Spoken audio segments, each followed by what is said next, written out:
Hi hello అండి. చాలా రోజులైంది పూరీ కూర తిని. పూరీ కూర చాలా చాలా ఇష్టం ఇంట్లో అందరికీ. అందుకని ఈరోజు పూరీ కూర చేశాను. నేనండి మీ కపిల్ దండి కుకింగ్ అండ్ మోర్కి స్వాగతం.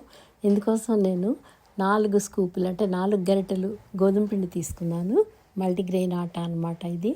తర్వాత ఒక పావు గరిటెతోటి బొంబాయి రవ్వ అండి. బొంబాయి రవ్వ యాడ్ చేయటం వల్ల పూరీలు పఫీగా ఉంటాయి. టేస్ట్ కూడా చాలా చాలా బాగుంటుంది. కొంచెం టేస్ట్కి సరిపడా సాల్ట్ వేసుకుంటున్నాను. కొద్దిగా నీళ్ళు పోసుకొని పిండిని కలుపుకోవాలి. పిండిని కలుపుకొని బాగా కొంచెం మన పూరీ పిండి తెలుసు కదండి అందరికీ, అలా పూరీలు పిండి కలిపేసుకుంటున్నాను. ఇప్పుడు ఉండలు లేకుండా బాగా కలుపుకోవాలి. ఈ పిండిలో కొంచెం ఆయిల్ వేస్తారు కానీ నేనైతే వేయలేదండి, ఎందుకంటే ఇవే బాగా పొంగుతాయి అన్నమాట. అందుకని నేనేం వేయలేదు. ఇప్పుడు దీన్ని మూత పెట్టేసి ఒక 10 నిమిషాలు పక్కకు పెట్టుకుంటున్నాను. పిల్లలు కూడా చాలా ఇష్టంగా తింటారండి. 4, 5, 6 లాగిచ్చేస్తుంటారు.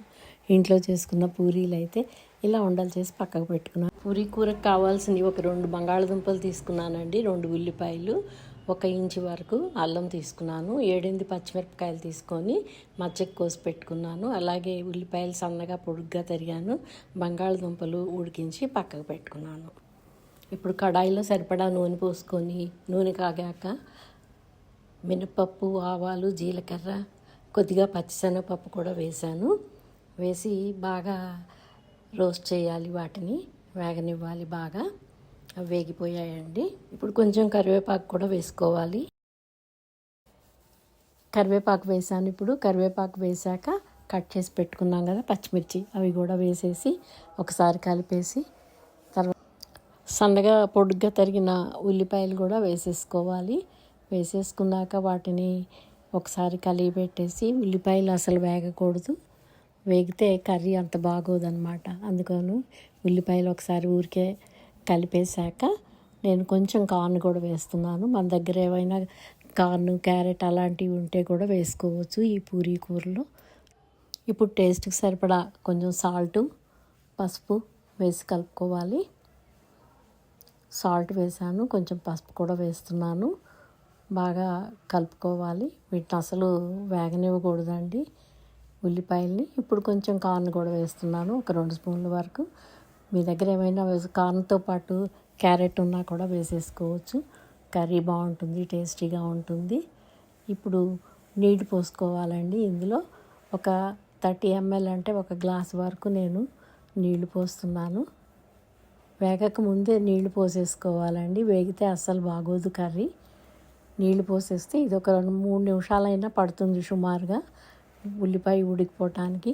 ఉల్లిపాయ ఉడికిపోయాకే మనం ఉడికించుకున్న బంగాళదుంపలు అవి యాడ్ చేయాలి. ఇప్పుడు కొంచెం 1 ఇంచు అల్లం ముక్క కట్ చేసి పెట్టుకున్నాను, చిన్న చిన్న ముక్కలు. ఆ అల్లం ముక్క కూడా వేసేసాను. తర్వాత బంగాళదుంపలు కూడా ముక్కలు కట్ చేశాను కదా, అవి కూడా ఇందులో వేస్తాను. ఉల్లిపాయ ఉడికాకే వేసుకోవాలండి బంగాళదుంపలు, ఎందుకంటే ఆల్రెడీ ఉడికిపోయినాయి కదా బంగాళదుంపలు. ఇప్పుడు ఇందులో కొంచెం కారం, టేస్ట్కి సరిపడా కారం. నేనైతే కొంచెం స్పైసీగా ఉండాలని 1 స్పూన్ కారం వేసాను. పచ్చిమిరపకాయలు కూడా ఆల్రెడీ 5-6 పచ్చిమిరపకాయలు వేసాను కదా. కారం వేస్తేనే స్పైసీగా బాగుంటుందండి. మనం ఇక్కడ ఎప్పుడన్నా బయటికి వెళ్ళినప్పుడు రెస్టారెంట్లో పూరీ కూర నాకు చాలా ఇష్టం, ఆర్డర్ చేస్తే కర్రీ అస్సలు చప్పగా ఉంటుందండి.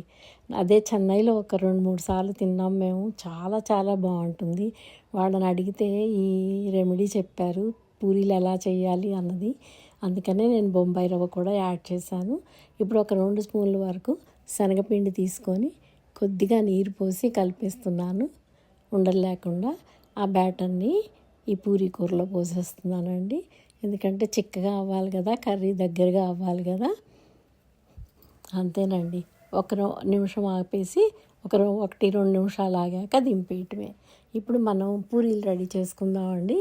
నేను పూరీ ప్రెస్లో చేస్తున్నాను. పూరీ ప్రెస్లో అయితే ఎన్ని పూరీలైనా ఈజీగా చేయవచ్చు. పూరీ ప్రెస్కి కొంచెం ఆయిల్ రాసేసి పిండి ముద్ద పెట్టేశానండి. ప్రెస్ చేస్తే ఈజీగా అయిపోతుంది. నూనె వేడెక్కింది, పూరీ కూడా వేస్తున్నాను. పూరీలు బాగా పొంగుతాయండి. ఇలా చేస్తే బొంబాయి రవ్వ యాడ్ చేస్తే పూరీలు బాగా పొంగుతాయి. అందుకని నేను పూరీల్లో కొంచెం బొంబాయి రవ్వ యాడ్ చేస్తాను. అలాగే మిగిలిన పూరీలన్నీ కూడా వేసుకోవాలి. ఇంట్లో అందరు చాలా ఇష్టంగా తింటారు. ఎక్కువగా నైట్సే చేస్తుంటాను పూరీ కూర నేను. ఈరోజు ఏంటంటే వర్షం పడింది కదా, ఇంకా చప్పగా అనిపిస్తుంది ఏది చేసుకున్నా అనేసి ఈ పూరీ కూర చేస్తున్నాను. కర్రీతో తింటుంటే చాలా చాలా బాగుందండి. అందులో స్పైసీగా కొంచెం అల్లం ముక్కలు కూడా ఎక్కువ వేసుకున్నా చాలా బాగుంటుంది. అల్లం ముక్కలు పంట కింద పడితే పూరీ కూరలో అద్భుతంగా ఉంటుందన్నమాట. మీకు ఈ వీడియో నచ్చితే లైక్ చేయండి, మీ ఫ్రెండ్స్ అండ్ ఫ్యామిలీకి షేర్ చేయండి, మీ కామెంట్స్ పెట్టండి. ఎవరైనా నా ఛానల్ సబ్స్క్రైబ్ చేసుకుని వాళ్ళు ఉంటే దయచేసి సబ్స్క్రైబ్ చేసుకోండి. మరో వీడియోతోటి మీ ముందుకు వస్తానండి. బాయ్. కపిల.